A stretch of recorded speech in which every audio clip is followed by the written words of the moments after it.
The rain had stopped an hour before dawn, leaving the hilltop a sodden mess of mud and broken equipment. Sergeant Frank Morrison wiped the condensation from his rifle sight and stared into the grey haze that blanketed the valley below. Somewhere out there, beyond the skeletal remains of what had once been a French vineyard, the Germans were regrouping. He could feel it in his bones, the same way he could feel the cold November air seeping through his worn uniform. Behind him, 6 men huddled in what remained of a German communications bunker they had captured 3 days earlier. The structure was barely more than a concrete shell now. Its roof partially collapsed from artillery fire, but it offered some protection from the elements and a clear view of the approaches from 3 directions. Morrison had chosen this position carefully when the rest of his company had been ordered to fall back to the secondary line 5 miles to the rear. Someone needed to stay behind to watch for German movement and buy time for the engineers to finish the bridge demolitions downstream. Private Danny Kowalski, barely 19 years old, emerged from the bunker entrance, his helmet askew and his face smudged with mud. He carried 2 canteens and a canvas bag containing what was left of their rations. "Sarge, we got maybe 2 days of water if we're careful. Food's going to be tight after tomorrow morning." Morrison nodded without taking his eyes off the valley. "We won't be here 2 days, kid. Captain said they'd send a runner when it was time to pull back. Should be sometime tonight or tomorrow morning." But Morrison didn't believe his own words. He had seen the desperation in Captain Wallace's eyes when he had asked for volunteers to man this observation post. The company had been mauled in the fighting around the river crossing, reduced to less than half strength. The Germans had committed fresh reserves, and the entire sector was buckling under the pressure. This hill, designated Hill 304 on their tactical maps, was strategically insignificant in the grand scheme of the offensive. It was simply one more piece of high ground in a landscape filled with them. But it offered a clear view of the valley road, and as long as someone held it, they could radio back intelligence on German movements. The real question wasn't when they would be relieved. It was whether they would be relieved at all. Corporal James Gunner Mitchell was the next to emerge, his bar slung across his broad shoulders. At 32, Mitchell was one of the oldest men in the company, a veteran of the North Africa campaign who had survived Kasserine Pass and Sicily. He had the look of a man who had long ago stopped believing in luck and relied instead on skill and cynicism. He settled down next to Morrison and produced a battered pack of Lucky Strikes, offering one to the sergeant. Morrison took it, letting Mitchell light it for him. "What's the mood down there?" "Richardson's praying again. Harper's writing another letter to his girl. The twins are sleeping." Mitchell took a long drag and exhaled slowly. "They're scared, Frank. They know something's wrong." "They're smart kids, then." "You think Wallace is coming back for us?" Morrison studied the glowing ember of his cigarette. "I think Wallace is going to do what he can. But if the Germans break through down south like the radio chatter suggests, he'll have bigger problems than 7 men on a hill." Mitchell's jaw tightened. "So we're bait." "We're observers. There's a difference." "Yeah? What difference is that?" "Bait gets eaten. Observers get to run like hell when they've seen enough." A grim smile crossed Mitchell's weathered face. "I'll hold you to that, Sergeant." The radio crackled to life inside the bunker, and Private First Class Eugene Harper scrambled to respond. Harper was their radio man, a thin, nervous kid from Connecticut who treated the radio set like it was made of spun glass. His hands shook constantly. Whether from fear or cold, Morrison could never quite tell, but he was meticulous about maintaining the equipment and keeping their communication window open. "Sundown 6, this is Hilltop 1, over." The response was garbled by static, but Morrison recognized Captain Wallace's voice. "Hilltop 1, report status, over." "Sundown 6, Position secure. No enemy contact since 2200 last night. Weather clearing. Visibility improving. Over. Hilltop 1. Maintain position and continue observation. Be advised, enemy armor spotted moving north on Route 7. Confirm any movement in your sector. Relief postponed until further notice. Over. Morrison and Mitchell exchanged glances. Relief postponed. That was military speak for, "You're on your own." Harper keyed the mic again, his voice steady despite the tremor in his hands. "Sundown 6. Understood. Hilltop 1 out." The silence that followed was heavy with unspoken understanding. Private Billy Richardson, a soft-spoken farm boy from Iowa, made the sign of the cross and resumed his murmured prayers. He had been doing that more frequently since they had watched the German counterattack overrun a neighboring position 2 days ago.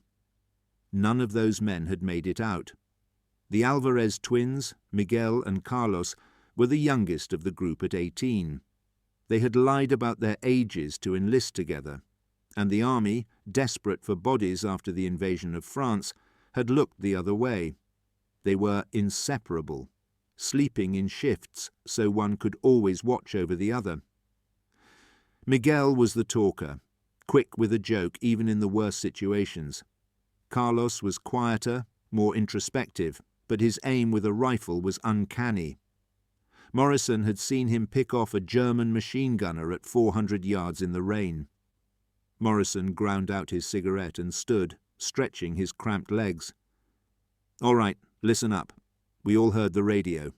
They're not pulling us out yet, which means we stay alert. Mitchell, you take the west approach with the bar. Carlos, you're on the north side with your rifle. Miguel, you're with me on the main road. Richardson, you back up Mitchell. Harper, you stay on that radio. Kowalski, you're our runner between positions." "What if they come at us from all sides, Sarge?" Kowalski asked, his voice cracking slightly. "Then we make them regret it before we fall back down the south slope. We're not here to die for this hill, understood? We observe, we report, and if it gets hot, we get the hell out." Morrison looked each man in the eye. "But we don't run at the first sign of trouble. We're infantry.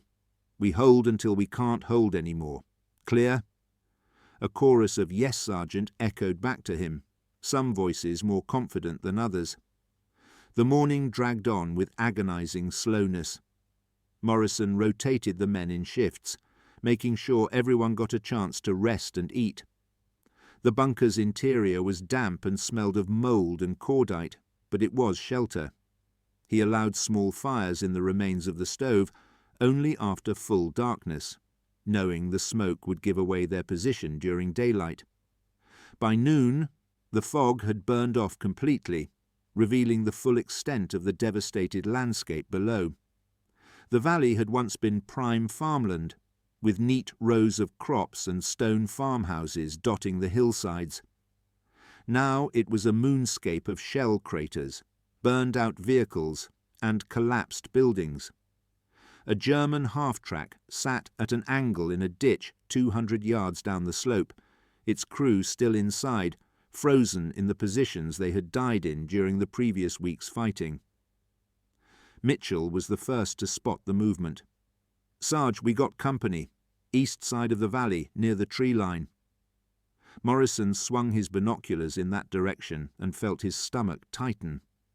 A column of German infantry was moving north along a sunken road, perhaps a company's strength, maybe more. They were spaced out properly, moving with the discipline of veteran troops. Behind them, he caught glimpses of vehicles, possibly trucks or light armor. "Harper, get on the horn. Tell Wallace we have enemy infantry, company's strength, moving north on the East Valley Road. Tell him they're combat loaded and look like they mean business." Harper relayed the message while Morrison continued to observe. The German column was too far away to engage effectively with their weapons, but that wasn't their job. Their job was to watch and report. He noted the time, the direction of movement, and estimated numbers. All of it went into Harper's reports. Then he saw something that made his blood run cold. A second column, this one including several tanks, was moving up a parallel road closer to their position. These weren't the light Panzer IVs they had been facing. These were Tigers, massive and deadly, their long guns capable of destroying anything the Americans had in the field. "Jesus Christ," Mitchell muttered. "Those are Tiger tanks. What the hell are they doing this far west?" Morrison kept his voice calm. "Harper, amended report. Enemy armour, multiple Tiger tanks, moving northwest on Route 12. At least 4, possibly 6. Infantry support visible." The implications were staggering. If the Germans were committing Tiger tanks to this sector, they weren't just probing for weaknesses. They were preparing for a major offensive. And Hill 304, insignificant as it was, suddenly offered a perfect observation point for German artillery spotters. "They're going to want this hill," Mitchell said quietly. "Yeah," Morrison agreed. "They're going to want it bad." The afternoon brought more troubling observations. German reconnaissance units began probing closer to their position, and Morrison ordered complete silence. They couldn't afford to reveal their presence prematurely. The men moved like ghosts through the bunker and firing positions, communicating with hand signals and whispers. At 1500 hours, the radio crackled again. Wallace's voice was tight with stress. "Hilltop 1, be advised, friendly forces withdrawing to new defensive line. Your position is now forward of main line. Recommend immediate withdrawal, over." Morrison grabbed the handset. "Sundown 6, if we withdraw now, you'll be blind. We have clear observation of enemy assembly areas. We can provide targeting data for artillery, over." A long pause followed. When Wallace responded, his voice was heavy with resignation. "Hilltop 1, your call. But understand, if they come for that hill, you're on your own. We can't send help. Over." "Understood, Sundown 6. Hilltop 1 will maintain position and report. Out." Morrison hung up the handset and found 6 pairs of eyes staring at him. Kowalski spoke first, his voice barely above a whisper. "Sarge, he just said we're cut off. We should get out while we can. He said we're forward of the line, which we already knew, and he gave us the option to withdraw, which I'm not taking. Not yet." Morrison stood and faced his men. "Look, I won't lie to you. This just got a lot more dangerous. But if we leave now, Wallace goes blind. He won't know where those tanks are, where the infantry is massing, or when they're planning to attack. Good men, maybe hundreds of them, could die because we weren't here to spot for the artillery." "But Sarge," Kowalski started, "I'm not ordering you to stay. Any man who wants to head back to our lines, I won't stop you. No court-martial, no judgment. But I'm staying. This hill matters, even if nobody else thinks so." Silence filled the bunker. Richardson was still praying, but his eyes were open now, fixed on Morrison. The Alvarez twins looked at each other in that wordless way they had, and Miguel finally nodded. Mitchell simply checked his bar and said nothing, which was answer enough. It was Harper who surprised Morrison. The nervous radio man stood up, his hands still shaking, and said, "I'll stay, Sergeant. Somebody's got to work this radio." One by one they all agreed. Even Kowalski, despite his fear, couldn't bring himself to abandon his squad. Morrison felt a surge of pride mixed with guilt. These men were trusting him with their lives, and he wasn't entirely sure he deserved that trust. As twilight approached, the temperature dropped sharply. Morrison had them prepare defensive positions properly, knowing they might need them before morning. They placed the few grenades they had at strategic points, marked ranges to key terrain features, and established fallback routes. Mitchell set up the bar to cover the most likely avenue of approach, while Carlos found a perfect sniper position with a clear view of the valley road.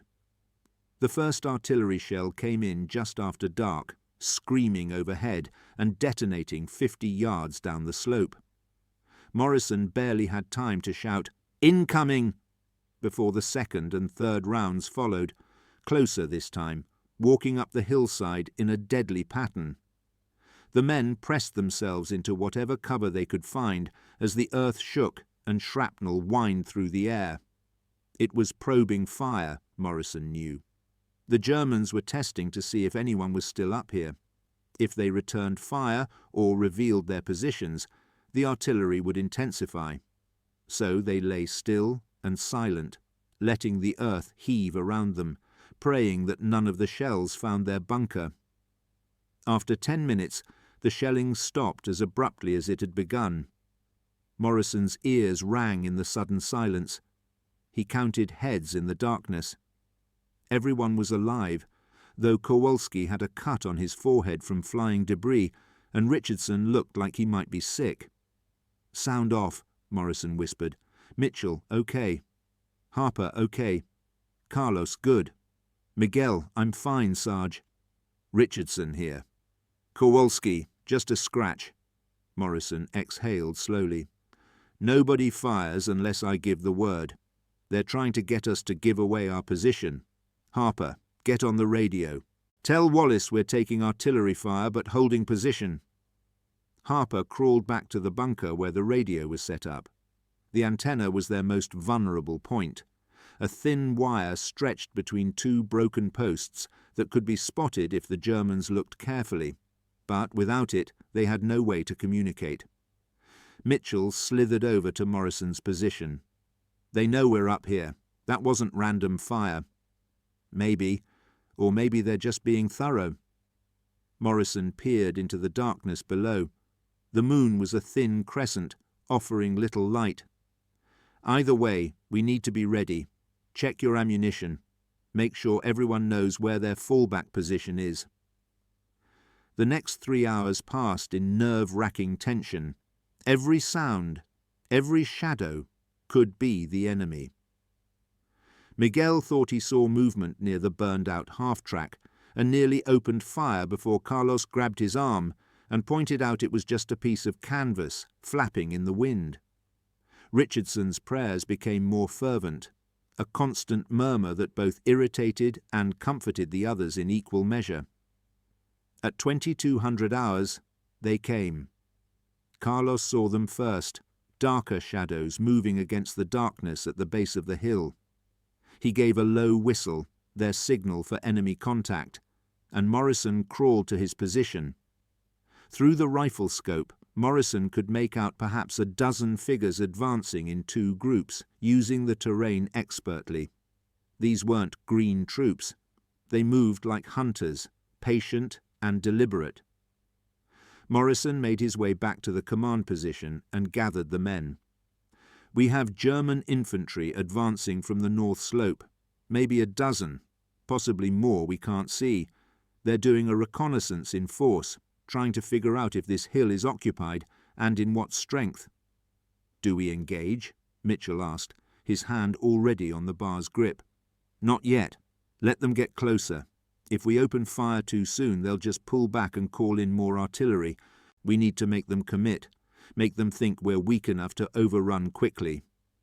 Morrison looked at each man. "When I give the order, we hit them hard and fast. Make them think there's a whole platoon up here. Then we displace to our secondary positions before they can organize a proper assault. Questions?" There were none. Fear had given way to that strange calm that sometimes comes before combat, a sense of clarity born from accepting the inevitable. The Germans continued their advance. Morrison could hear them now, the soft crunch of boots on loose stone, the faint clink of equipment. They were good, but not quiet enough.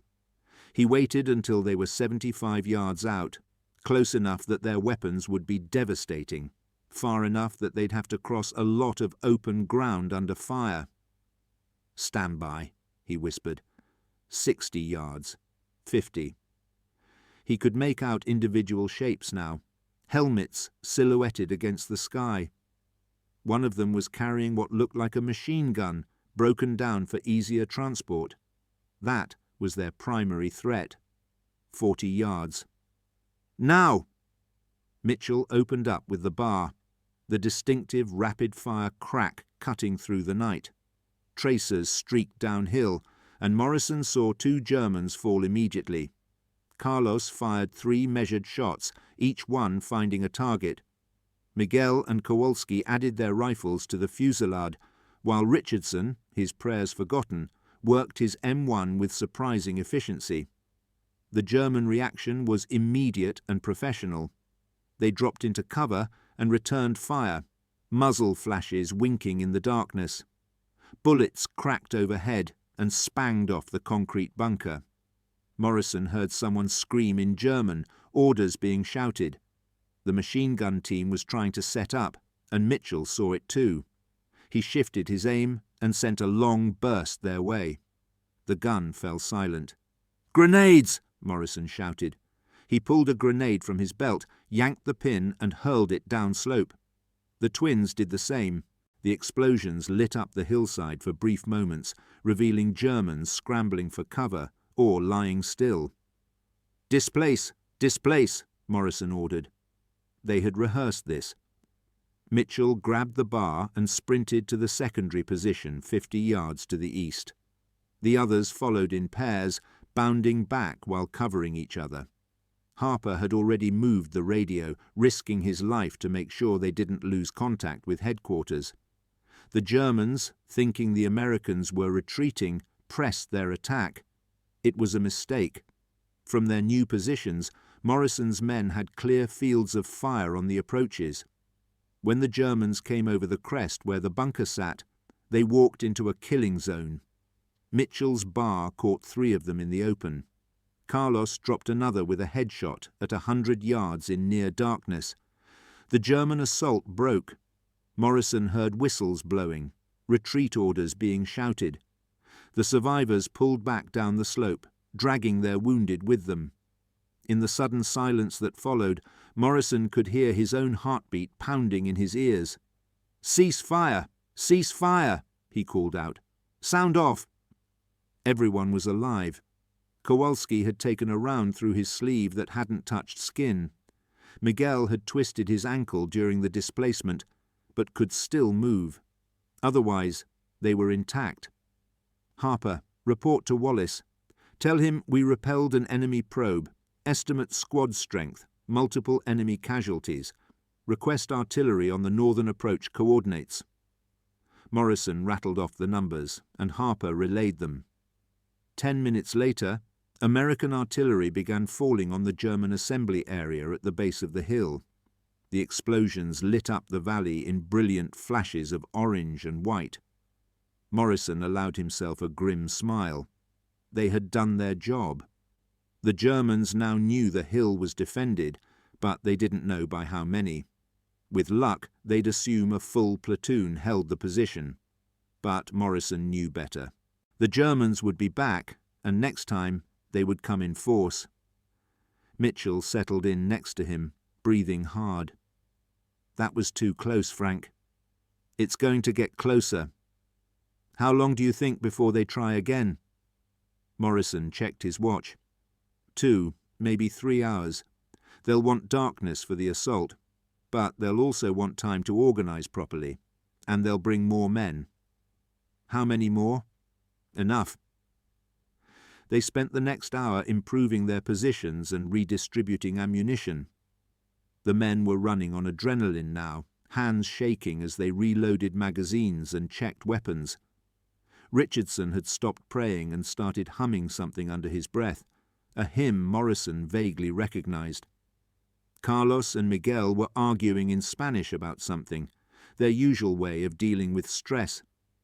Kowalski sat alone, staring at the hole in his sleeve with an expression of profound disbelief. Harper emerged from the bunker. "Sarge, Wallace wants to talk to you." Morrison took the handset. "Hilltop 1.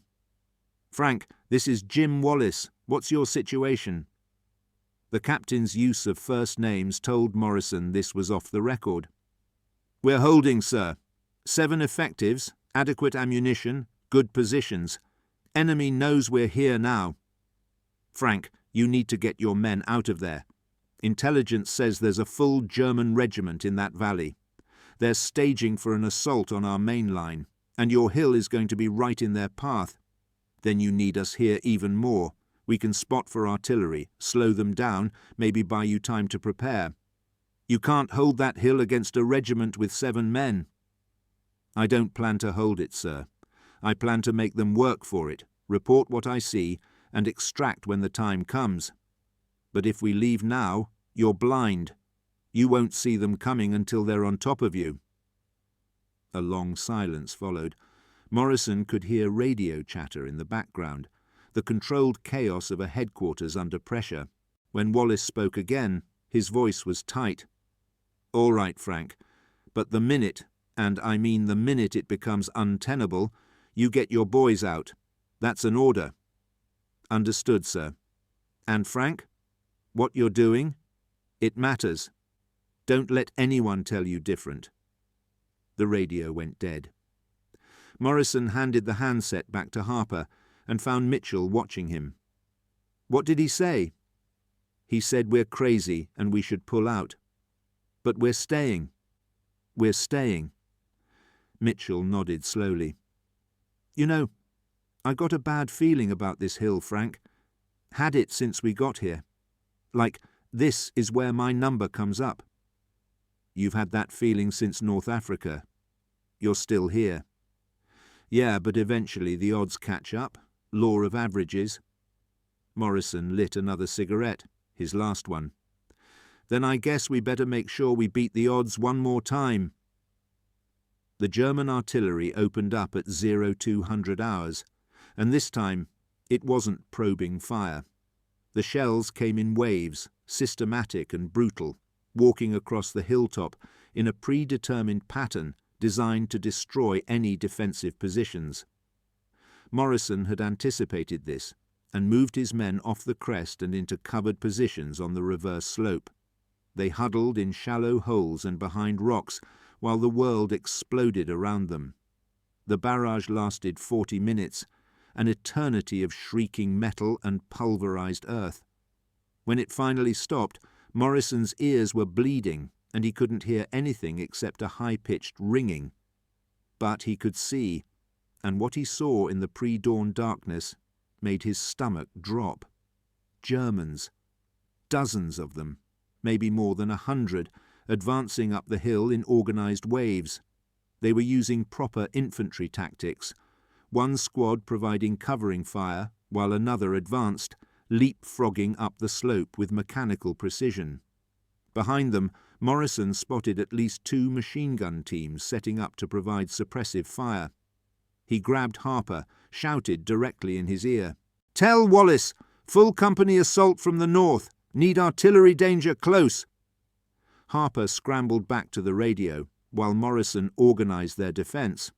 They couldn't hold the original positions, which had been pulverized by the artillery. Instead, he pulled everyone back to a hastily prepared fallback line, anchored on a rocky outcrop that provided some cover and defilade. "When they get within 100 yards, we open up. Not before," Morrison shouted to each man individually, making sure they understood. "Make every shot count. Aimed fire, not spray and pray." The Germans kept coming. Morrison could see them clearly now in the growing light of dawn. They were Fallschirmjäger, German paratroopers, elite troops with distinctive helmets and camouflage smocks. These weren't regular infantry. These were some of the best soldiers the Wehrmacht had. 90 yards. 80. Morrison could hear their officers shouting commands, could see the determination in their movements. They knew what they were doing, and they were confident they could sweep aside whatever token resistance held this hill. At 75 yards, Morrison gave the order. Mitchell's bar spoke first, the heavy .30 caliber rounds tearing into the leading German squad. Carlos and Miguel fired almost simultaneously, both dropping targets with their first shots.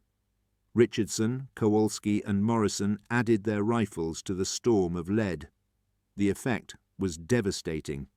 The first wave of Germans went down like wheat before a scythe, but the ones behind them kept coming. Professionals who understood that stopping in the open meant death. A German machine gun opened up, bullets cracking past Morrison's head and chipping the rock he was using for cover. He saw Harper working the radio, calling in fire missions even as rounds kicked up dirt around him. The kid had guts. Morrison had to give him that. "Grenade!" someone shouted, and Morrison saw the stick grenade tumbling through the air. It landed short, but the explosion showered them with fragments and dust. Carlos grunted and fell back, blood streaming from a wound in his shoulder. Miguel screamed his brother's name and started to move toward him, but Morrison grabbed him. "Stay on your weapon! I've got him!" Morrison pulled Carlos back behind better cover while the boy groaned in pain. The wound wasn't fatal, but it was bad enough. Morrison ripped open a first aid kit and applied pressure, working by feel more than sight while bullets cracked overhead. "Miguel!" Carlos gasped. "Where's Miguel?" "He's fine. He's still fighting. Stay still." But Miguel wasn't fine. From his position, Morrison could see the younger twin standing fully upright, his rifle raised, firing at the advancing Germans with mechanical precision. He was crying, tears streaming down his face, but he kept firing, kept working the bolt, kept aiming and squeezing the trigger. It was like he was in a trance, grief and rage fueling movements he didn't even seem conscious of making. "Miguel, get down!" Morrison roared. But the boy either didn't hear him or didn't care. A German bullet found him. Miguel spun halfway around and fell. Morrison saw it happen in what felt like slow motion, saw the boy crumple, saw the rifle fly from his hands. Richardson was closest. He scrambled over and dragged Miguel back, taking fire the whole way. When they got the boy behind cover, Morrison could see the wound in his chest, could see the blood bubbling from his lips. Carlos saw it too and began screaming his brother's name, trying to crawl toward him despite his own wound. "Carlos, stay down!" Morrison commanded. But there was no authority that could override what Carlos was feeling. He got to his brother's side just as Miguel's eyes began to glaze. The brothers gripped hands, and Miguel whispered something in Spanish that Morrison couldn't hear. Then he was gone. Carlos's scream was primal, inhuman. He grabbed his brother's rifle, stood up despite his wounded shoulder, and began firing at the Germans with a fury Morrison had never seen. He was sobbing, shouting in Spanish, working the rifle with one arm while the other hung useless at his side. He killed 3 Germans before Morrison tackled him and dragged him back down. "He's gone! He's gone, Carlos! Don't throw your life away too!" But Carlos wasn't listening. His eyes were wild, unfocused. He was in shock, Morrison realized, combat shock mixed with grief. He wasn't going to be combat effective, might even be a danger to himself and others. The German assault was faltering. They had expected light resistance, maybe a squad at most. Instead, they had walked into concentrated fire that had cost them dearly. Bodies littered the slope, and Morrison could hear German voices shouting for medics. But they weren't retreating. They were regrouping, and Morrison knew what would come next. "Harper, where's that artillery?" "Incoming in 30 seconds, Harper shouted back. "Everyone down! Danger close!" The American shells began falling just as the Germans launched their second wave. The explosions caught them in the open, scything through their ranks with hot metal and concussion. Morrison saw men thrown through the air, saw others simply disappear in the blasts. The German attack disintegrated into chaos. But the artillery couldn't last forever. Morrison knew they had maybe 2, 3 more fire missions before they exhausted their allocation, and the Germans had reinforcements. He could see more troops moving up from the valley, fresh units coming to replace the shattered ones. Mitchell crawled over, his face blackened with powder smoke. "Frank, We can't hold this position much longer. We've got maybe half our ammunition left. Miguel's dead. Carlos is out of it. And they just keep coming." Morrison knew he was right. They had done what they came to do. They had spotted enemy movements, called in artillery, and delayed the German advance. But the price was mounting, and soon it would be too high. "All right, we're going to execute a fighting withdrawal. Richardson, you help Carlos. Kowalski, you're on point. Mitchell, you and I will provide covering fire. Harper, pack up that radio. We're getting off this hill." "What about Miguel?" Kowalski asked quietly. Morrison looked at the young soldier's body, so small and still. "We can't carry him. We'll have to leave him." "No!" Carlos struggled against Richardson's grip. "We don't leave him. We don't leave my brother." Morrison grabbed Carlos by his good shoulder, forced the boy to look at him. "Miguel is gone. You understand me? He's gone. And if we don't move now, we're all going to join him. Is that what he would want? For you to die here too?" Something in Morrison's words got through. Carlos's struggles weakened, and he slumped against Richardson, sobbing. Morrison hated himself for the harsh words, but there was no time for gentleness. The Germans were reforming for another assault. "Move, now!" They began pulling back down the southern slope, moving in bounds, one group covering while the other displaced. Mitchell's bar kept the Germans honest, bursts of fire that made them think twice about pursuing too aggressively. The artillery helped too, continuing to fall on the northern approaches even as Morrison's group descended. They were halfway down the slope when the Tigers appeared. Morrison saw them emerging from the morning mist in the valley below, 3 massive tanks with their long 80 guns traversing slowly, searching for targets. One of them spotted the Americans on the hillside and fired. The shells screamed past, close enough that Morrison felt the pressure wave, and detonated against the hillside above them. "Scatter! Get to cover!" They dove into a small ravine as the Tigers opened up in earnest. High explosive shells tore apart the hillside, each impact creating a crater big enough to hide a jeep. The Germans on the hill, seeing the Americans pinned down, resumed their advance with renewed vigor. Morrison realized with sick certainty that they were trapped. The Tigers blocked their withdrawal route to the south. The Germans were advancing from the north, and they had nowhere to go but into that ravine, which would become their tomb if they couldn't break contact. "Harper, call in fire on those tanks." "Sarge, we don't have anything that can hurt Tigers." "I don't care. Call it in anyway. Maybe we'll get lucky and hit one in the engine." While Harper worked the radio, Morrison assessed their situation. It was grim. They were down to perhaps 40 rounds per man, a few grenades, and desperation. Carlos was barely functional, still sobbing over his brother's death. Kowalski looked ready to bolt. Even Richardson's prayers had stopped, replaced by a 1,000-yard stare that Morrison recognized too well. Only Mitchell seemed calm, methodically changing the barrel on his bar with steady hands. The man had been in worse situations, Morrison supposed. Or maybe he had finally accepted that this was where his war would end. American artillery began falling on the Tigers' positions, but the massive tanks simply buttoned up and weathered the storm. Their armor was too thick, the shells too light. One round scored a direct hit on a Tiger's turret and ricocheted off without penetrating, a testament to German engineering. The Germans on the hillside were getting closer now, within grenade range. Morrison could hear their voices clearly, could see individual faces, young faces mostly, boys not much older than Miguel had been.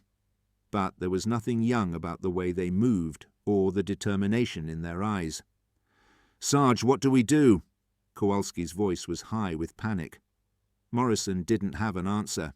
For the first time since the war started, Frank Morrison, veteran of a dozen firefights, survivor of Normandy and the Bulge, couldn't see a way out. They had fought well, held longer than anyone had a right to expect, but the mathematics of combat were simple and brutal. 7 men, even the best 7 men, couldn't hold against a company supported by armour. He was about to give the order to surrender when Richardson spoke up. "I see a way out." Everyone turned to look at the farm boy from Iowa.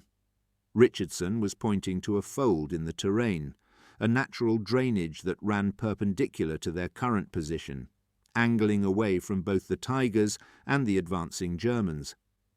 It was partially hidden by scrub brush and morning shadows, a feature Morrison had overlooked in his initial reconnaissance.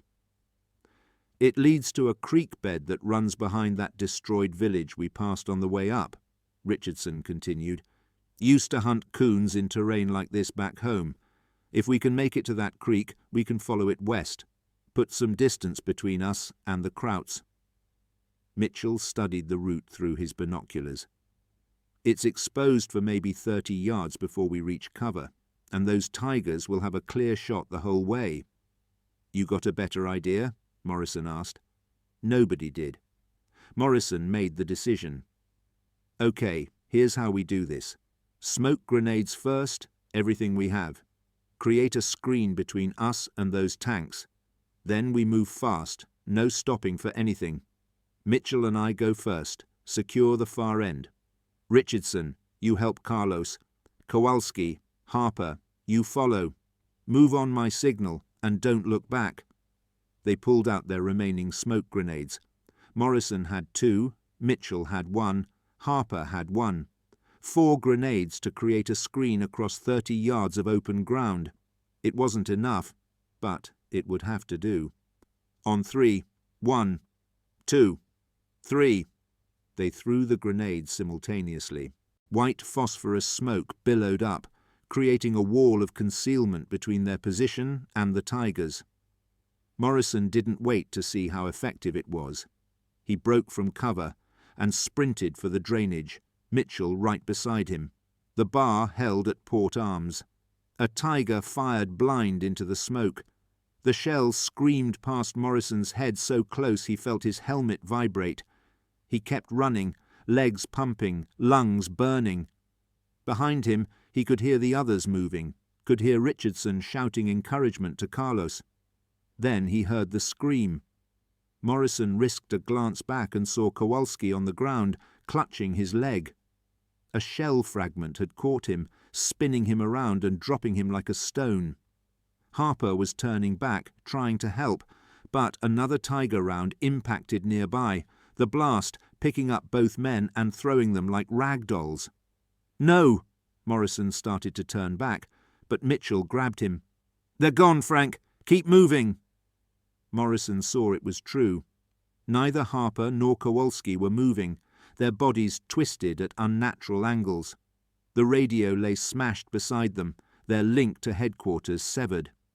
He felt something break inside him, guilt and rage and grief all mixing into a toxic cocktail that threatened to paralyze him.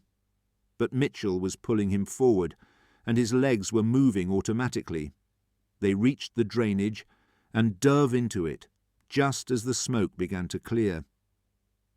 Richardson came tumbling in next, half carrying, half dragging Carlos.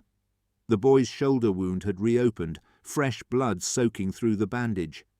German small arms fire began impacting around their position. They were spotted now, the smoke screen dissipating too quickly. Morrison looked back one more time and saw Harper's body, saw the shattered radio, saw 2 more of his men dead on this cursed hillside. "Move!" he commanded, his voice hoarse. They scrambled down the drainage, using the terrain for cover as bullets cracked overhead. Behind them, Morrison could hear the Germans organizing a pursuit, officers shouting orders. But the Tigers couldn't follow into this terrain, and that bought them precious time. The drainage led to the creek bed, just as Richardson had said. It was narrow and rocky, barely 3 feet wide in most places, but it offered concealment and a covered route away from the hill. They splashed through ankle-deep water, moving as fast as Carlos's wound would allow. After 15 minutes of hard movement, Morrison called a halt. They were perhaps a half-mile from Hill 304, tucked into an overhang where the creek had undercut the bank. He could still hear firing in the distance, could see smoke rising from the hill. The Germans had it now, had paid a heavy price for it, but it was theirs. 4 of them left. Out of 7 who had held that observation post, 3 were dead and 1 was badly wounded. Morrison looked at his surviving men. Mitchell, grim and blood-spattered but intact. Richardson, his uniform soaked with creek water and Carlos's blood. And Carlos himself, pale and shocky, grief and pain etched into his young face. "What now, Sarge?" Mitchell asked quietly. Morrison pulled out his compass and map, tried to orient himself. They were behind German lines now, the tide of battle having swept past them. The main American line was somewhere to the west, maybe 5 miles, maybe 10. Between here and there was occupied territory crawling with German troops. We move west, stay off the roads, avoid contact, find our way back to friendly lines however we can. Morrison looked at each man.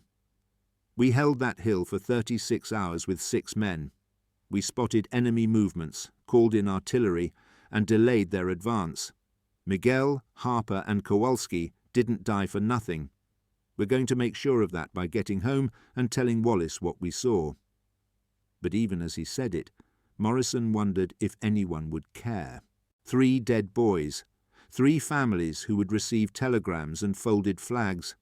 For a hill that probably wasn't even marked on most maps, a position that would be forgotten as soon as the front lines moved again. Richardson seemed to read his thoughts. "It mattered, Sarge. What we did up there, it mattered. Those boys, they were heroes. All of them." Morrison nodded, not trusting his voice. They were heroes. Kids who had volunteered to stay on that hill knowing the odds, knowing they might not make it home. Miguel, firing through his tears to avenge his wounded brother. Harper, working that radio under fire until the very end. Kowalski, just a scared kid who stayed because he couldn't abandon his squad. "Let's move," Morrison finally said. "Carlos, can you walk?" The boy nodded, though his face was grey with pain and shock. Mitchell helped him to his feet, and they began making their way down the creek bed, 4 survivors of a battle that would never make the history books, carrying with them the memory of 3 men who deserved better than to be forgotten on some nameless French hill. The journey back took them 3 days. 3 days of hiding in barns and ditches, of scrounging for food, of dodging German patrols. Carlos's wound became infected despite their efforts, and by the 2nd day he was delirious with fever. They carried him in shifts, refusing to leave him behind, refusing to let another man die. On the afternoon of the 3rd day, exhausted and nearly out of ammunition, they stumbled into an American outpost south of the town of Metz. The guards almost shot them, mistaking them for Germans in their filthy, ragged uniforms. But Morrison managed to croak out the company password, and they were brought inside. Captain Wallace was there within the hour. He looked older than Morrison remembered, worn down by 3 days of brutal fighting, but his eyes lit up when he saw Morrison and the others. "Jesus Christ, Frank, we thought you were dead." When Harper's radio went silent, "Harper is dead, sir. Harper, Kowalski, and Miguel Alvarez, killed in action on Hill 304. We held for 36 hours before we had to withdraw." Wallace's expression grew solemn. "The intelligence you provided was invaluable. The artillery missions you called in broke up German assembly areas and delayed their attack by almost a full day. That gave us time to prepare proper defences. When they finally hit us, we were ready. We held the line, Frank. Because of what you and your boys did on that hill, we held the line." Morrison felt something loosen in his chest, a tension he hadn't even realized he was carrying. "Sir, I need to write letters to the families. They deserve to know what their boys did, how they died." "I'll help you with that.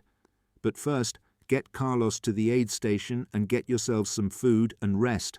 That's an order." As medics carried Carlos away on a stretcher, Richardson and Mitchell headed for the mess tent. But Morrison stood for a moment, looking back toward the east where Hill 304 stood, invisible in the distance. 3 boys buried up there, or maybe not even buried, just left where they fell, like so many others in this war. He thought about Miguel's final words to his brother, words he couldn't understand, but whose meaning was clear enough. He thought about Harper's shaking hands, working that radio until the end. He thought about Kowalski's fear, and how he had mastered it long enough to do his duty. Heroes, all of them.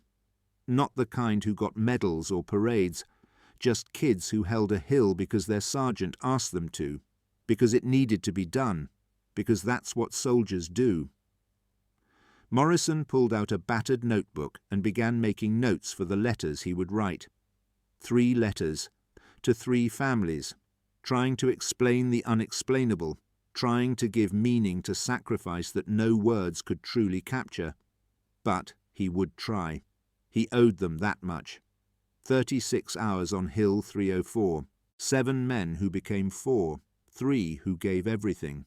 It wasn't glorious, it wasn't clean, but it was necessary, and they had done it well. That would have to be enough.